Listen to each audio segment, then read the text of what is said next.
Hey guys, so I've got a little time on my hands and I've decided to make this video. Number one, the reason why I kind of want to do this video is to respond to some questions that I've been getting quite a bit recently. And number two, also to address some concerns that I personally have about, I guess you can say, the fitness industry, I guess. Well, stuff that you get online anyways. I mean, through social media, YouTube, Instagram. So I want to address some of the more recent sort of health fitness tips or recommendations, or even trends. I guess that's the word, yeah. So address some of the fitness and health trends that have been pretty on the rise and very popular these days, yeah, recently. So coming back to my first reason, so I've been getting quite a few questions lately, and a lot of you actually, the questions are coming from a really good place, and I really want to give a shout out to everyone who's been supporting me and giving me nothing but love and support throughout my fitness journey.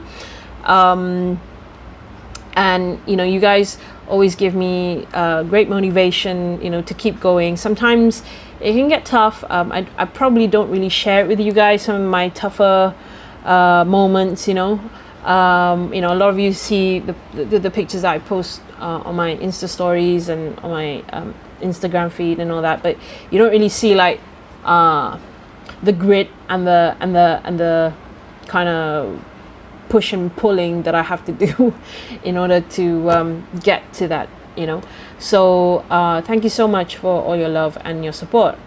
So the questions that I've been getting have recently mostly been, number one, they've been coming a lot from guys, from men. So I'm just really pleasantly surprised that some of my male followers are actually following me and finding my content and the stuff that I share online about my fitness regime and all that very useful. So thank you. I don't normally follow female fitness gurus myself on social media. I follow a lot of the men, but so this is quite refreshing actually for me. So I hope that I'm able to do you guys service. Right, so the question I've been getting obviously is a lot of people ask me how I do it and how I maintain and be consistent and persistent at it, and also I think a lot of you have also asked specific like plans, fitness plans, weight loss plans, asking for my advice basically. All right, so let's address the first thing.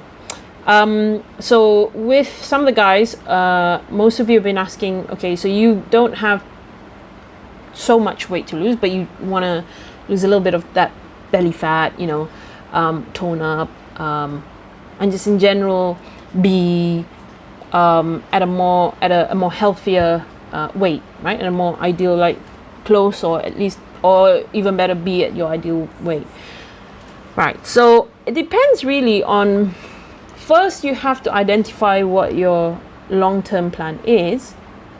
And then see, before you get to that long-term goals, what are the sort of easier, achievable short-term goals within the short term that you can achieve first, yeah? Because yes, it's great to have a clear sense of the bigger picture, but you can only get there once you get all the little stuff out of the way, right? So you have to achieve the small things first before you get to the big thing. So the first thing is, okay, most of you want to just lose a little bit of weight. For the guys, I guess it's mostly with the belly fat, the visceral fat, around your midsection, right?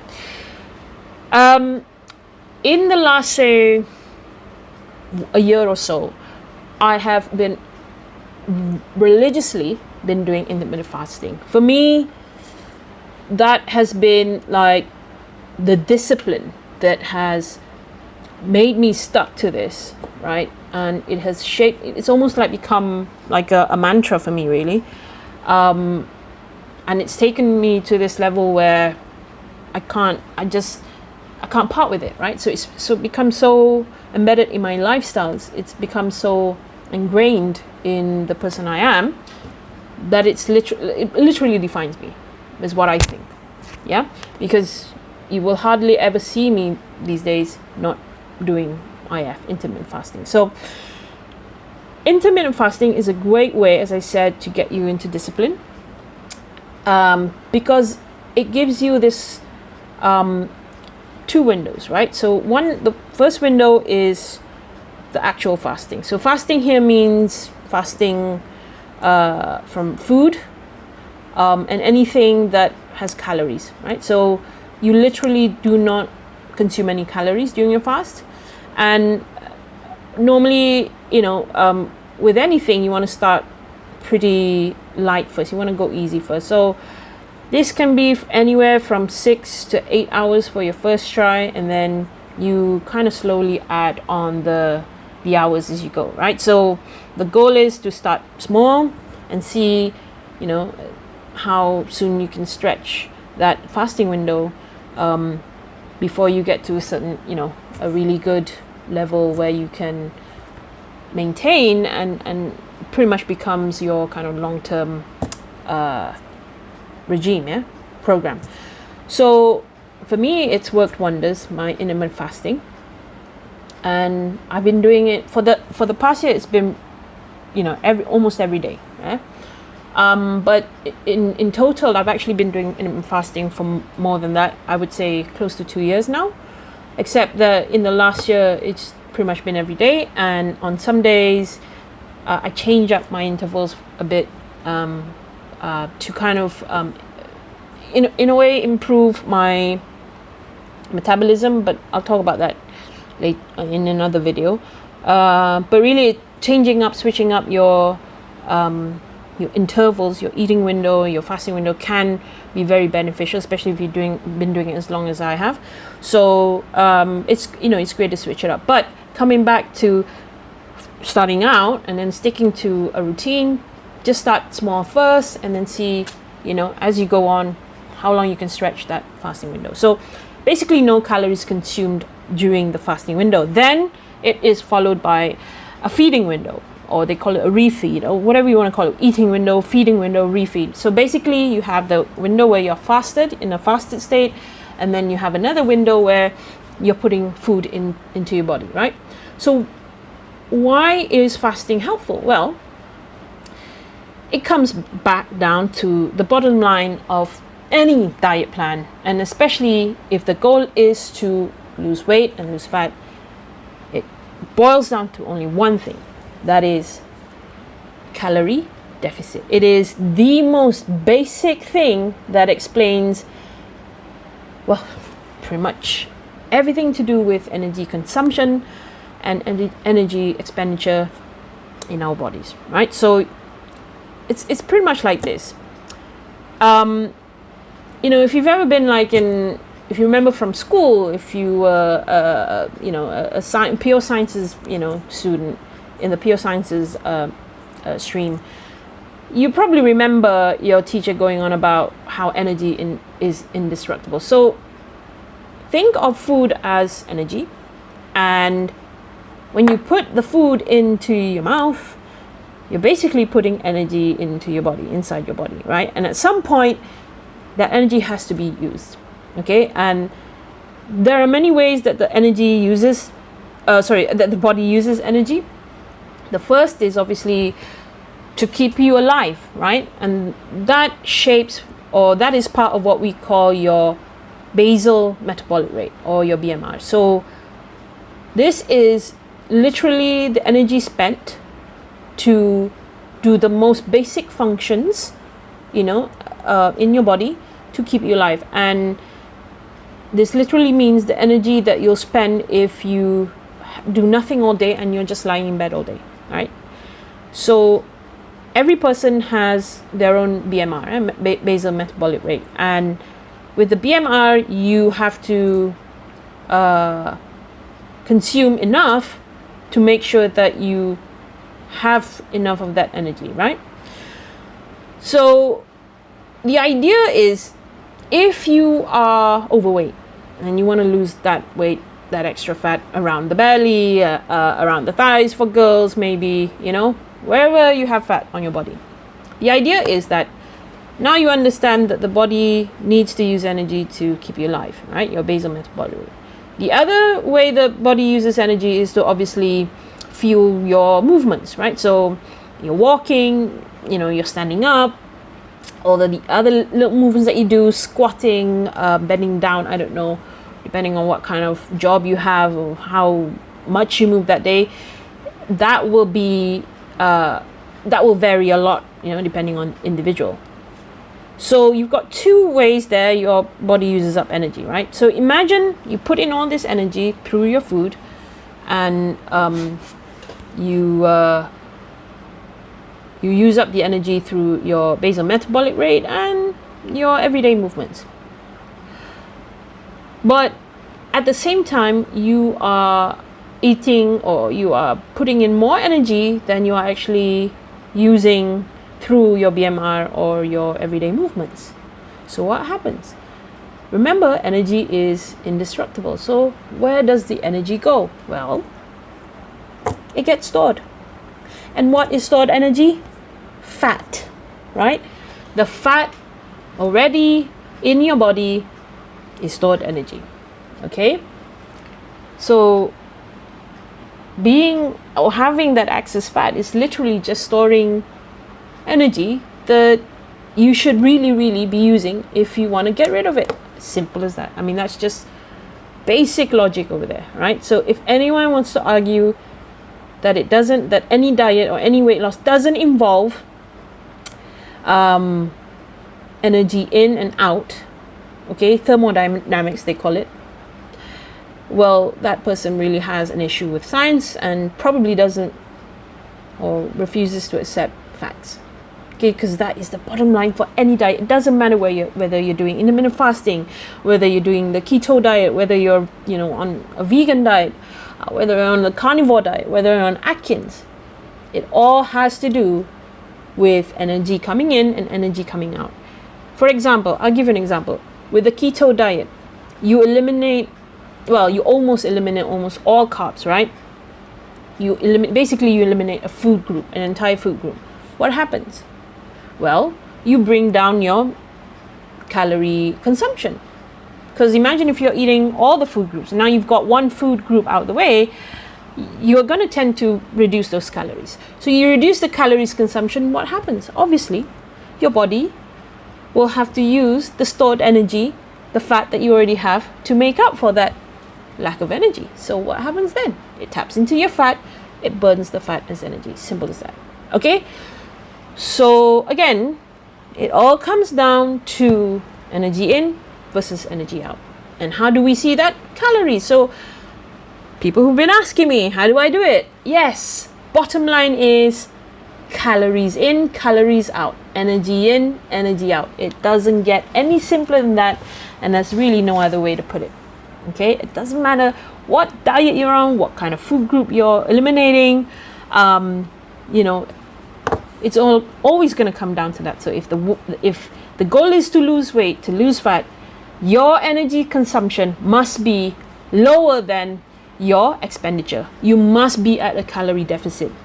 If your energy consumption is the same as your energy expenditure, meaning calories coming out is the same as calories going out, you will maintain your weight.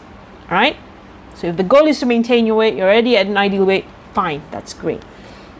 But when your calorie consumption is higher than your expenditure or calories that you use to do whatever, whether it's through your BMR or through your everyday movements, exercise and so on, if it's less. The other thing about fasting, one thing that I would recommend or strongly recommend intermittent fasting is that it promotes what is known as autophagy. So autophagy is this what basically means is eating the body eating itself up, right? So when you're fasting, there's no food in your body, right? So during those maybe 16, 18 hours that I'm fasting, my obviously I'm moving about, I work during the day, so I need energy, right, to feel my movement, to feel my bodily functions. So if there's no food in my stomach, okay, specifically there's no sugar, glucose, to be converted into energy, then the body has to go somewhere, right, to get energy from, to get an energy source from. So autophagy basically means that the cells will eat itself up, including the oxidization of fat tissues, fat cells, to produce energy. But why autophagy is more likely to happen during a fasted state when you're fasting? Well, there is no insulin. Essentially, when there's no food in your body, okay, when you're not munching down food, there is no need for the pancreas to send out insulin to basically convert like all the sugars that coming in through your food, okay, and converting it to the simplest form, which is glucose. Is use our body and fuel that for our cells and tissues and muscles and so on, right? So without food, there is no insulin, okay, or at least there's no spike in insulin. There's no like big huge spike, and your body is not flooded with insulin. So during a fasted state, the insulin stays down, and it is this moment where obviously the body would go into, it's like a flip of a switch. So it recognizes that, oh, there's no food, we don't need to send out insulin, so we can flip the switch to autophagy, and it's time to sort of eat yourself up, basically. The body has to eat its own cells in order to renew itself or produce energy. So it's not just to burn fat, but it's also crucial. Autophagy is very, very important in the regeneration, I think, of cells, of tissues. So it's really good actually to slow aging, and it's really good to do a whole host of other things, including fighting off disease, improving your immune system, so many things, right? So that is the great thing about autophagy. The camera angle might have moved a little bit because I've had to transfer the earlier recording onto my laptop because I was running out of space on this phone, and it's not even my phone, it's my mom's phone. My phone is not reliable when it comes to recording videos. So anyways, in the earlier half, I've already touched on how fasting is helpful in weight loss and in creating that discipline, as well as pretty sustainable. I mean, it's worked for me, right? I've explained what autophagy is and how that is possible or heightened during fasting. So the other half of this video really is for me to address a couple of concerns as of late that has to do with the fitness scene, right, online, especially online, because I'm seeing it a lot from my own sort of presence on online platforms on social media, and I'm seeing how there's this wave of like trends going on, which I think is good because a lot of people are getting informed, and it's just great that we have social media and the internet these days, because it's just amazing at this the speed of which information can travel is amazing, and everyone can benefit from it. But the other thing is that when there isn't a filter, or that you are not, perhaps you're not literate enough to compartmentalize the information that you receive, like verify it and make sure that hang on to that first, and maybe go to other sources to compare and verify the information received, it might end up to misinformation, and in the end you will you'll not only not benefit from it, but you'll probably do some damage to yourself, and that's what we don't want. So at least from what I can say here is, this is something that I've observed from my own experience, like from my own presence being online, right? And also myself, I consider myself pretty well read. I do read a lot. I read all the research. I watch all the fitness gurus. I follow all the fitness channels, right? Latest scientific research and updates. One thing I can tell you for sure is that medicine and in general nutrition, which is what really is more related to fitness, is constantly evolving and constantly updating itself. I mean, as in, the research behind it, the evidence, it has updated. It has been updating, ever since it, started out as a discipline, basically. And recently, obviously with technology and the endless information that we can get online, that has been a bit of concern in terms of, again, filtering out what is good and what is bad. What I have seen is there are a couple of extremes happening. One, we have all these sort of fad diets. I wouldn't call all of them all fad diets, right? Or otherwise known as novelty diets, right? So things like Atkins and all that would be what we call as novelty diets. Some of these diets are really good and actually very sustainable and gives you that long-term kind of benefit, and also it's very, very easy to stick to. But otherwise, sometimes they can lead to some extremes, right? So I think this sort of started with the whole vegan movement, and then with the vegan movement, there was a counter reaction from the keto community. And then now you've got like a vegan extreme and a keto extreme. And there's very little in between. Like there's only very few moderates in between. So with the vegan movement is that, the focus is on, obviously, if you want to lose weight, you can create calorie deficit through a vegan diet. But the other thing is that their focus is on, one, having an ethical stance, on the choices that they make.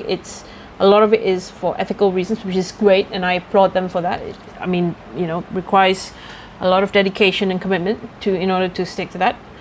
Whereas the keto one, primarily it started off as a treatment for epilepsy.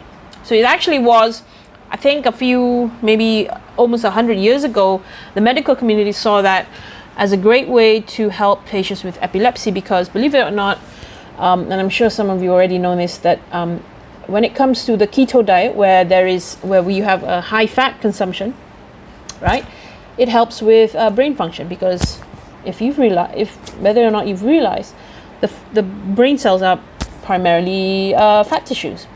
So it makes a whole lot of sense to have dietary fat in your body to fuel, to give life to the cells in your brain. So that has a lot to do with, diseases like epilepsy and all that, where it's a neural disease, right? So it started off as sort of a treatment for a specific disease, but then people saw that as a pretty efficient way to cut calories, to restrict calories, because you eliminate a food group altogether, almost, or at least you keep it very low. And obviously that will lead, as I said earlier, to potentially, limiting your calories, overall calorie intake. So over the last maybe 2-3 decades or so, it's become very popular as a weight loss diet, right?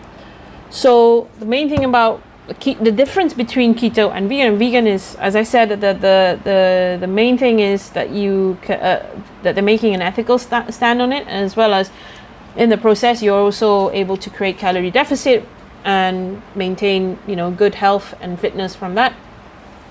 And on the other hand, with keto, because it eliminates a food group, helping with weight loss, and it's essentially sort of giving you the idea that, all this while being told that fat is bad, and all that, essentially giving you that everything that we've been told that's bad for us is suddenly now good for us, and you eat a lot of it, but that's debatable, a lot of it, okay?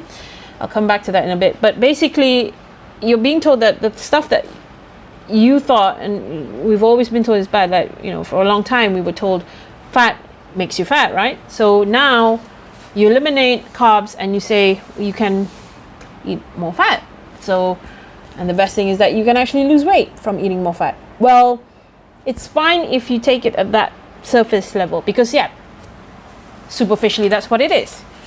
As I said, you take out one food group, there's a tendency for you to restrict the calories. Boom. Simple science and math, right?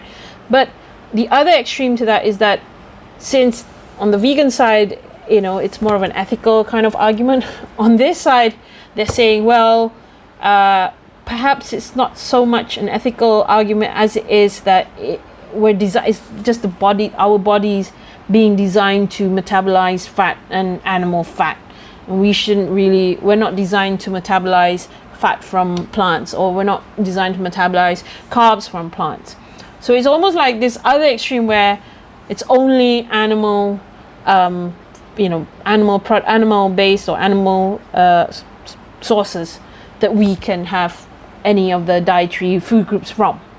So now you've got two extremes, and then on one hand with keto, which I'm actually quite active in terms of online groups and online community, I find it really toxic because as much as the vegans would, I guess the popular thing or the mainstream thing that you would do or find is that vegans can be annoying, right? So I'm finding a lot of keto people annoying in that they come to an extreme where they won't tolerate any other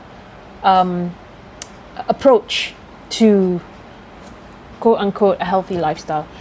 Some of them obviously are doing keto because of to achieve weight loss, and as I come across these questions, I try to be helpful and I say, well, if the goal is weight loss, it's all about calories in and out, right? It's thermodynamics. And I would be met with so much hate. In fact, some of them threatening to kick me out of the group, which again is pretty extreme.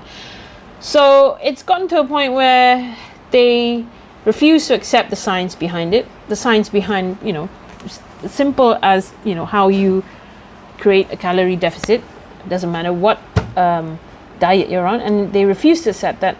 And and it's even got to a point where they'll even tell someone who is trying to lose weight, whose goal is to lose weight, will say, eat as much fat as you like, you don't have to watch your calories. That's very, very misleading and very wrong. Yes, to a certain point, with keto, you don't spike the insulin, and because there is no insulin, you won't store fat. But it's not as simple as that. And really, coming back to the idea that a calorie is a calorie no matter what. 3,000 calories of fat is the same as 3,000 calories of carbs. Yes, you can argue about the quality of the calorie, whether it's processed, whether it's from an animal source, or whether it's plant-based. At the end of the day, it's calorie. It comes back to energy, right? So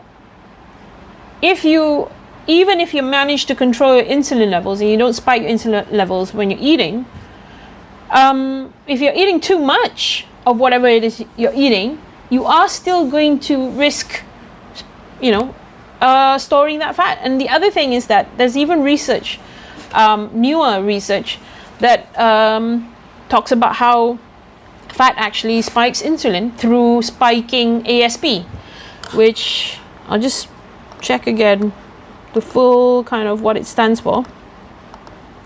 ASP stands for acylation stimulating protein, ASP. So what it is that it is a sort of adipocyte derived protein. Adipocyte, I think, comes from adipose, meaning the fat cells in our body, which has anabolic effects, on human adipose tissue, on our fatty tissues, for both the glucose and free fatty acid storage. So remember, glucose is what triggers insulin, right? So because there is ASP present, it will spike the insulin. So now there are a lot of research suggesting, well, fat just can also spike insulin.